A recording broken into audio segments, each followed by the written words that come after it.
Hey, greetings and welcome back to the channel. So today's video is pretty long. It's got a lot of information in it, and it's about base building.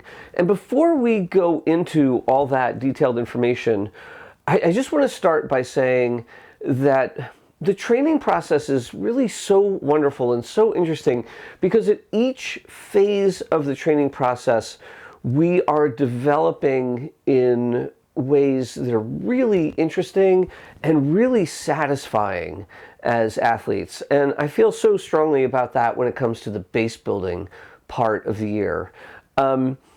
Because the base building period it's a lot of work. It takes consistency and dedication to make it really work well. But when it does, when you get base building right, you see yourself developing in all areas over the course of weeks. 6 weeks into base building, you can look back to week one and you realize, oh, the routes that intimidated you and that were pumping you out at week one are now kind of cruiser, and you're totally relaxed at that grade. Base building really requires, like all aspects of training, it requires a high volume of high quality climbing. And if you do that, you see your confidence getting better. You see your fitness getting better, specifically your stamina. Your ability to do multiple attempts at grades that are relevant to you over the course of the day really expands. You also see that your tactics are getting better, and that you don't respond with as much emotional intensity to the pressure of getting on routes. So there's just like all these wonderful things that develop during the base building period that I think is really, really worth doing, especially in the wintertime, because by the time you've spent, between 2 or 3 or 4 months base building, the weather's gotten good again, and you're going to be able to go outside and continue the rest of your training season, but you're going to be able to go outside with a lot of confidence, with a lot of stamina, and a lot of ability to make the most of each day climbing outside. And I just think that's so great, and it's so worth it, and it's so fun. So anyway, let's get started. Let's jump in on base building. So in a previous video, we went over doing the self-assessment, and now what I want to do is cover some topics related to what happens after the self-assessment. In a nutshell, a successful self-assessment shows us what our current level of climbing competence is. All the components that go into our climbing, our tactics, our emotional readiness, our fitness, our current movement skills, our general health, the amount of time we dedicate to climbing, all of these things work together to put us at a specific place.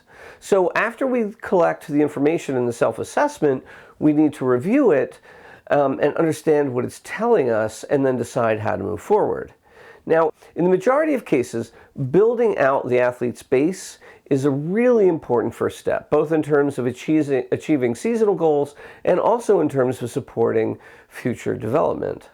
Now, you might be asking, well, why is base building so important? Well, as I suggested a moment ago, it really is about our current level of competence in a number of different areas. Our current climbing level isn't an accident, and it's not just about fitness. It's about all the things that contribute to climbing performance. So the level at which we can consistently on-site, say, is very much defined, for example, by how quickly we read and understand sequences as we climb. That's a skill that changes as we move up the grades, and it's also a skill that can only be developed through practice. So the rate of improvement of the skill depends on how much climbing we do per unit of time. Also, think about climbing grades. They represent a progression, right? 512A isn't something completely new and different from 11D. In the majority of cases, 12A is made up of a lot of 511 climbing, but you just might have a harder crux, like you might have a V3 crux. Or a 512 can have just a lot of 511 on it, but without the rests that would usually accompany a 511. So being really good at climbing 511 is a big part of being able to climb 512.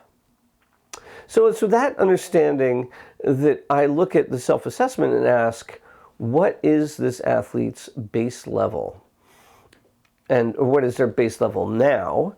And where does it need to be to achieve their stated goals? So I've put together an example. So let's take a look at some specific examples to the self-assessment. Okay, so in this case, we have a climber that reports they've done the following in the past 6 months. They've red pointed one route graded 12C, but they thought maybe it was a little bit soft. They've red pointed 0 12Bs, but they've done 5 12As, 3 indoors and 2 out. The hardest flash level they've had in the past 6 months was 11D, which was outside. They feel that their consistent flash level is 11C, and they can remember trying and flashing 4 routes, but they were all indoors. This athlete reports that their maximum bouldering level is V3, but in the past 6 months, they haven't really done that much bouldering. And then they also report an endurance level of 5.9, and that is, of course, the ability to continuously climb at the 5.9 grade for at least 15 to 20 minutes without getting a pump. This climber says that their dream goal is to red point something at the 513A level, and that their seasonal goal for this year is to red point like a solid 12C outside. The climber in question has no injuries. They're able to climb indoors 2 to 3 times per week, and 1 or maybe 2 days outside on the weekend, depending on their schedule. So I think this is kind of a pretty typical self-assessment. And when I look at it, my sense is that their goals are actually a little bit modest.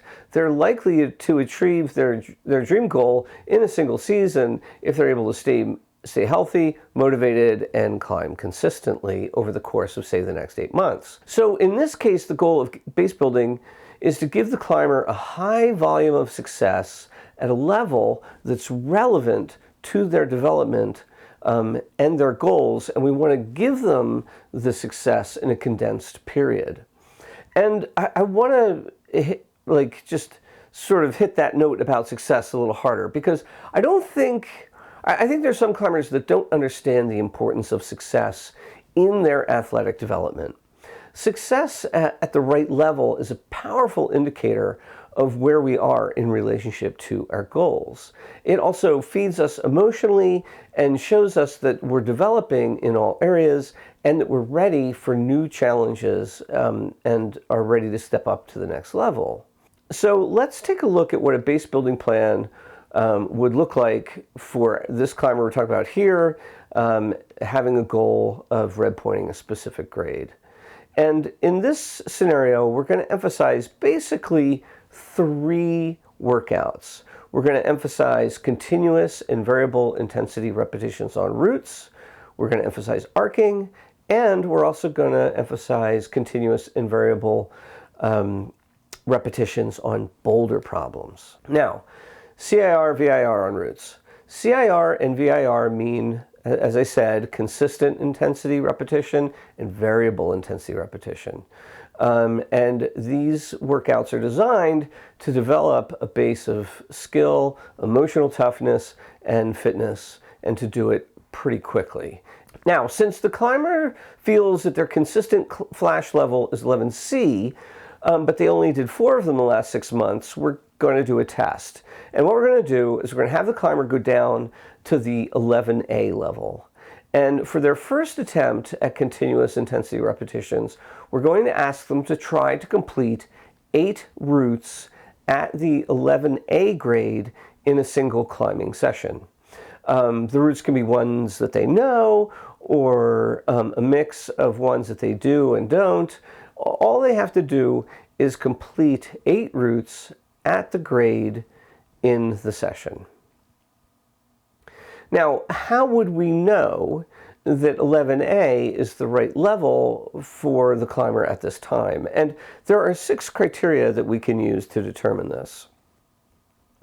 The first one is that what does each effort look like? You know, each time they get on one of these 11As, they should feel a little pumped by the time they get to the top, but they should also be able to recover in like 10 minutes and be ready for the next one.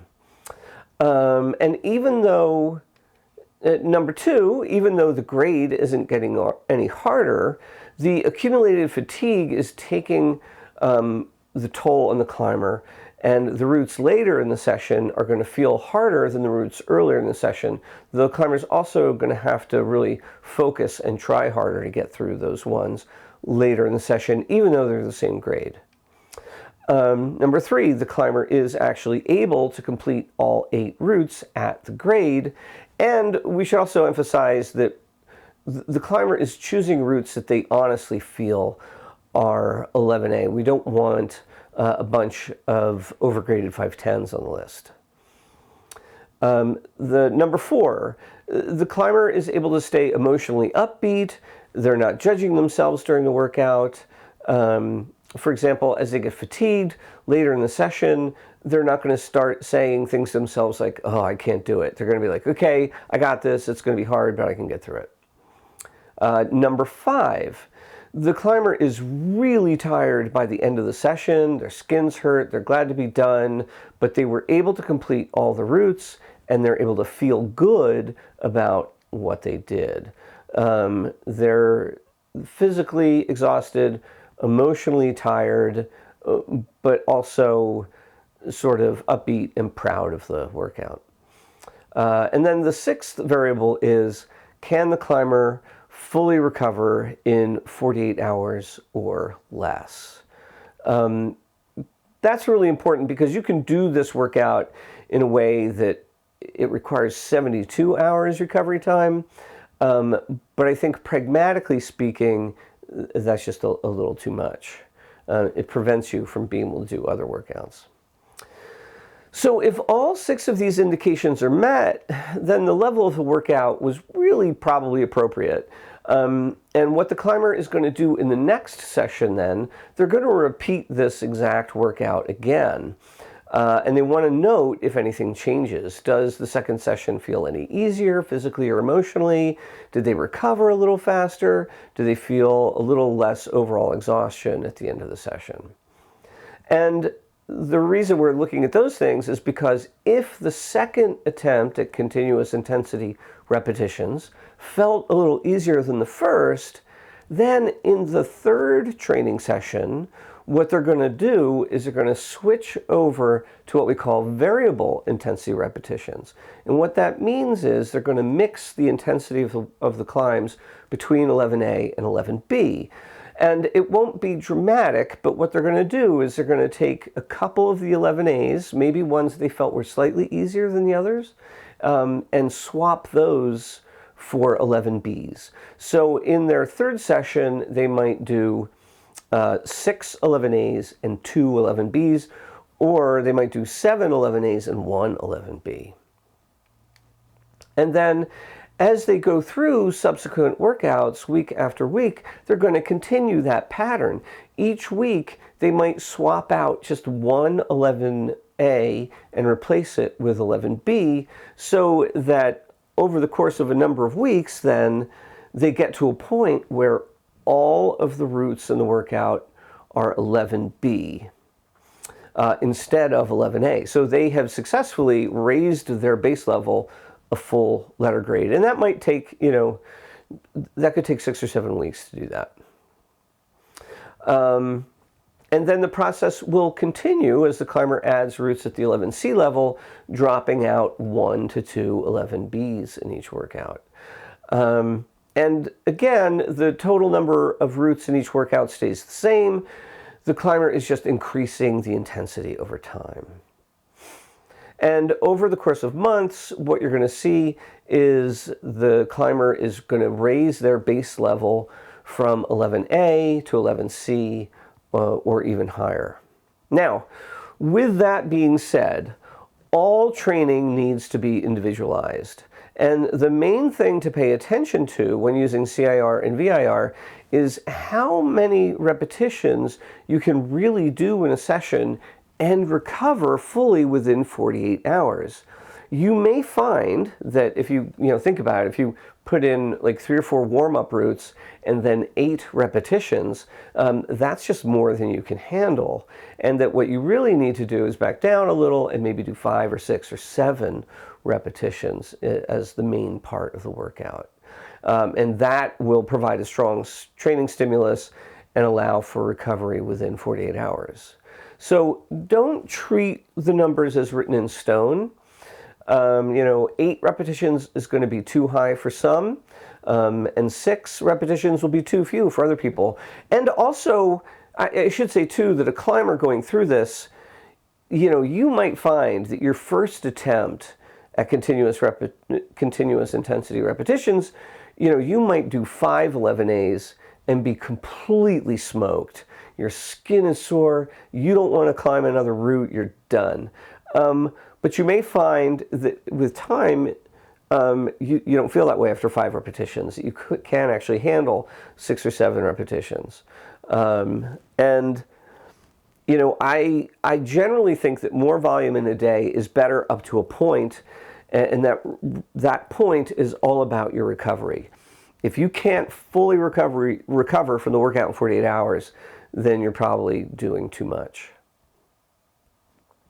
So when you're assessing how many repetitions to do in a workout, look at the quality of your movement, your emotional state, the amount of fatigue you get in each route, and how much time you need to recover from it. Again, pragmatically speaking, if you're climbing with a partner and you're both doing routes, when you're swapping off, you might get like 10 minutes, maybe 12 minutes from the time you untie from your previous route to the time you tie in again for your next route. So that is going to play an important role in what your level is. If you can't recover in 10 to 12 minutes, it's going to be hard to maintain that specific grade over the course of a workout. The second workout for base building is a very well-known workout. It's called arcing. And just to familiarize people, if you haven't heard it before, basically arcing is climbing from 20 to 30 minutes continuously, like on auto belay or traversing, or up and down climbing routes, where you are climbing at sort of the maximum level that you can climb without getting pumped. And this really is important, this finding, the idea of finding the maximum difficulty you can climb without getting pumped. And I think the easiest way to figure this out really is what's the grade at which you have an easy time focusing on your movement, that you feel good and in control, and most importantly, that you don't need to shake out on. I think that really is telling us where we're at. If we can continuously climb and don't need to stop and shake. I mean, stopping and chalking up is fine, but if you find yourself going back and forth and you're actually resting, we want to be at the maximum level at which we don't need to do that. So for the climber in this example, they determined that their endurance level to be, I think, 5.9 plus. So in the first few arc workouts they're going to do, they're going to stay at that 5.9 plus level, but they are going to try to sneak in a little bit of 5.10 climbing in each session so that over time they're putting a gentle upward pressure on their arc level.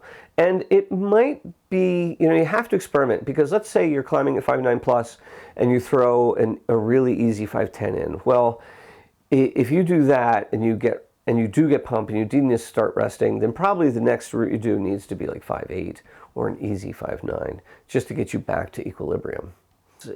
But hold on to the critical idea here, which is, you've got that level at which you're not getting pumped and you're trying to provide a little bit of upward pressure on that level each time you do an arc. And over time, this climber will see their arc level rise from 5.9 plus to 5.10 or 5.10 plus.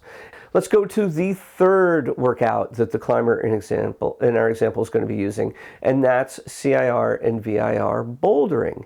And the principle here is the same as when doing CIR and VIR on routes. Over time, the climber is ratcheting up their base bouldering level. Now, in the self-assessment, this climber determined that their current max bouldering level was V3. So this means that we're looking to have the climber complete 8 to 10 boulder problems in a session.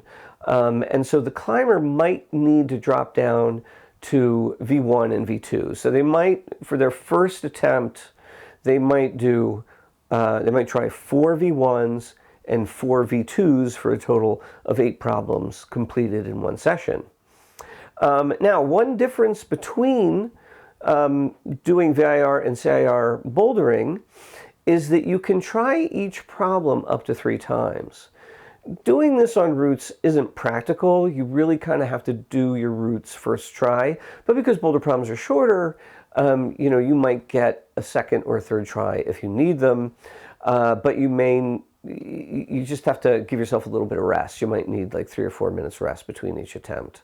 And also, if you find you need multiple attempts on a whole lot of the problems, then that becomes an issue because it just makes the session that much longer and you're doing a lot more climbing that isn't ending in success. So that's something to consider. You're still going to have to do a bunch of your boulder problems first try.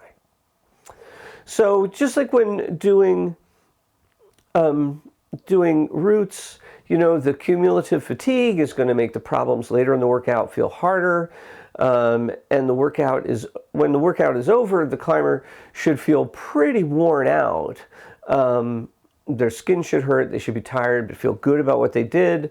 And of course, as always, they should be able to recover completely in 48 hours. So what does this look like in a week of climbing? Well, this is one way, one I think pretty easy way to do base building. So it would be Monday. You could do your CIR and VIR en routes. And then Tuesday, just take a complete rest, let your skin recover, that sort of thing. Wednesday, you could do 2 30-minute arcs. Thursday, then, you could do your CIR, VIR bouldering. Friday, you could rest. And then Saturday, you could do 2 20 to 30-minute arcs. Sunday, you could rest. In a week, that gives a fair amount of time for rest and recovery, and also a fair amount of climbing. And what this means is that in the week, the climber can complete 8 routes and 8 to 10 boulder problems that are all at a relevant level to where they're climbing now. And they're also going to get up to an hour of endurance work. And while that might not sound like a lot, I mean, my experience suggests that for many climbers, that is far more relevant climbing than they normally get. Think about what the implications of this are over 1 month, that at the end of a month, the climber could have 32 routes and 32 boulder problems and 4 hours of endurance training, all of which is at a relevant level for where the climber is now and where they want to be in the next few months. And yeah, that might not sound like a lot, but it is. It really is. And it puts a strong pressure on the climber's level to go up. There is one final point here, and this is that in order for base building to be successful, we have to document our climbing. And some people love writing down what they've done, and others don't.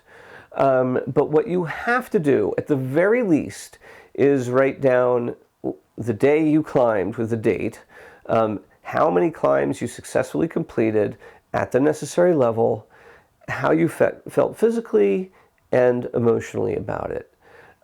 If you do this, then you will be able to do your monthly reviews of your climbing to see if you're making progress and how fast you're making that progress. And those monthly reviews are important because when you sit down at the end of 4 weeks of training, it really gives you a chance to see how much you've achieved, and then also to assess whether you're achieving things fast enough, and if you want to make any adjustments in the month to come. So that sort of only scratches the surface of base building and how to deal with the performance, the self-assessment and the aftermath of the assessment. There's a lot I didn't cover, so if there's a particular topic you want to discuss or explore further, let me know in the comment section and we'll try to take it farther. So that is it for today. Thank you so much for watching. Climb hard, have fun, and we'll see you next time.